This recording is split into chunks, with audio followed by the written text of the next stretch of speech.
கிறிஸ்து இயேசுக்குள்ளான உங்கள் அனைவருக்கும் சமாதானம் உண்டாவதாக. இன்றைய தியானத்திற்காக எடுத்துக்கொள்ளப்பட்ட வேத வசனம் யோவான் 2:5.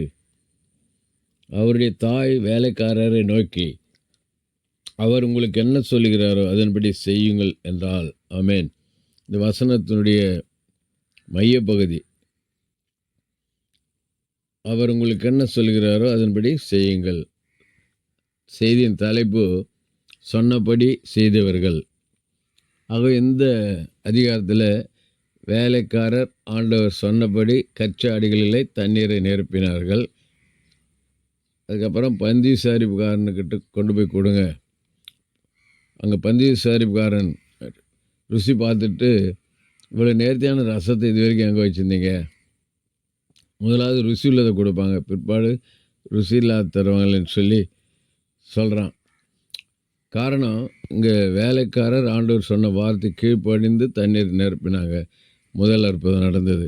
அதேபோல் லூக்கா 5ஆம் அதிகாரத்தில் பார்க்குறோம், பேதுரு ராவு முழுதும் பிரயாசப்படுறார் மீன் பிடிக்க. ஒரு மீன் கூட அகப்பாடல. அப்புறம் ஆண்டவர் சொன்னார், உங்கள் வலையை ஆழத்தில் கொண்டு போய் போடுங்க, வலையை ஆழத்தில் கொண்டு போடுங்க.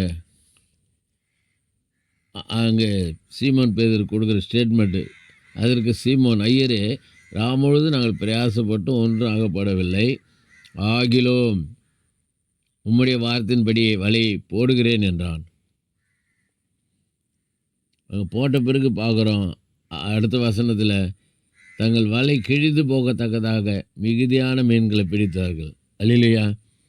பாருங்கள், பேதுரு ஆண்டுடைய வார்த்தைக்கு கீழ்ப்படிந்து வலையை ஆழத்தில் போட்டான். மிகுதியான மீன்கள், அது 2 படகுக்காரங்களை கூப்பிட்டு உதவி செய்யும்படி கேட்குறான். 2 படகு நிரப்பத்தக்கதான மீன்கள். இதே போல் இன்னொரு சம்பவம், ஆண்டவர் உயிர்த்தெழுந்து தரிசனம் கொடுக்குற அந்த சமயத்தில் கடற்கரை ஓரமாக நடந்து போகிறாரு. பிள்ளைகளே சாப்பிடுகிறதுக்கு எதாவது இருக்குதான்னு சொல்லி கேட்குறாரு. அவன் ஒன்றுமே இல்லைன்னு சொல்கிறாங்க. அப்புறம் அவர் சொல்கிறார், உங்கள் வலையை வலது பக்கமாக போடுங்கன்னு சொன்னார். வலையை வலது பக்கமாக போட்டாங்க. 153 பெரிய மீன்களை பிடித்தார்கள். பாருங்கள், ஆண்டவர் சொன்னபடி செய்த வேலைக்காரருடைய வாழ்க்கையில் பார்க்குறாங்க. அதிசயம் நடந்தது. இயேசு சொன்னபடி செய்த வலையை போட்ட பேதுருடைய வாழ்க்கையில் படகு 2 படகு நிரப்பத்தக்கன மீன்கள். எனக்கு நாம் கூட இந்த வசனத்திலேருந்து நாம் கற்றுக்கொள்கிற சத்தியம், ஆண்டுடைய வசனம் என்ன சொல்லுது, அதுபடி நாம் செய்யும்போது நம்முடைய வாழ்க்கையில் மிகுதியான ஆசீர்வாதங்களை பெறுவோம் என்பதில் எந்த அளவும் சந்தேகமே வேண்டாம். ஆகவே ஒருவேளை இதுவரைக்கும் ஆண்டவர் சொன்னபடி நம்ம செய்யாமல் நம்ம சொந்த பலத்தை, சொந்த ஞானத்தை, சொந்த திறமை வச்சு ஃபெயிலாகியிருப்போம். இனிமேல் ஆண்டவர் சொன்ன பிரகாரம் செய்வோம், வெற்றி பெறுவோம். கர்த்தர் நம்மை ஆசீர்வதிப்பார். செபிப்போம். நேசிக்க நல்ல தகப்பனே, இந்த நாளில் கொடுத்த நல்ல வார்த்தைக்கு நன்றி அப்பா.